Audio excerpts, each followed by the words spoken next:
ছোট্ট মেয়ে আয়েশা, বয়স মাত্র ৫। প্রতিটা শুক্রবারে সে এক কাজ করে। নতুন জামা পরে বাবার ঘরের দরজার সামনে বসে থাকে। মা জিজ্ঞেস করে, আয়েশা, তুমি এখানে বসে কি করো? সে বলে, আজ তো জুম্মা, বাবা আসবে। শুক্রবারে তো আল্লাহ সব দোয়া কবুল করেন, তাই না?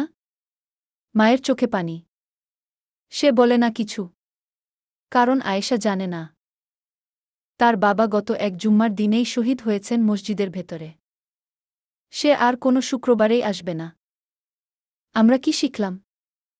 জুমার দিন শুধু দোয়া কবুলের দিন নয়, শহীদের রূহ সেই দিন জান্নাতের বাতাসে ভাসে।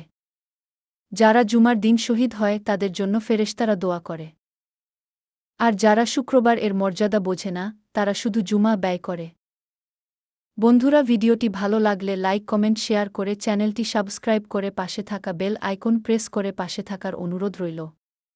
দেখা হচ্ছে নতুন কোনো ভিডিওতে। আসসালামু আলাইকুম। জুমা মোবারক। ছোট্ট মেয়ে আয়েশা, বয়স মাত্র ৫। প্রতিটা শুক্রবারে সে এক কাজ করে। নতুন জামা পরে বাবার ঘরের দরজার সামনে বসে থাকে।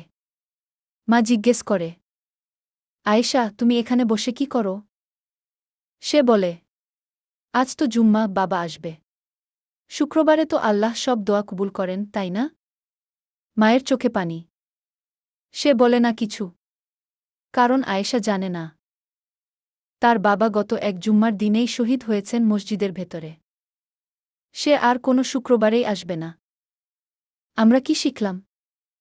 জুমার দিন শুধু দোয়া কবুলের দিন নয়, শহীদের রূহ সেই দিন জান্নাতের বাতাসে ভাসে। যারা জুমার দিন শহীদ হয় তাদের জন্য ফেরেশতারা দোয়া করে। আর যারা শুক্রবার এর মর্যাদা বোঝে না, তারা শুধু জুমা ব্যয় করে। বন্ধুরা, ভিডিওটি ভালো লাগলে লাইক, কমেন্ট, শেয়ার করে চ্যানেলটি সাবস্ক্রাইব করে পাশে থাকা বেল আইকন প্রেস করে পাশে থাকার অনুরোধ রইল। দেখা হচ্ছে নতুন কোনো ভিডিওতে। আসসালামু আলাইকুম। জুমা মোবারক।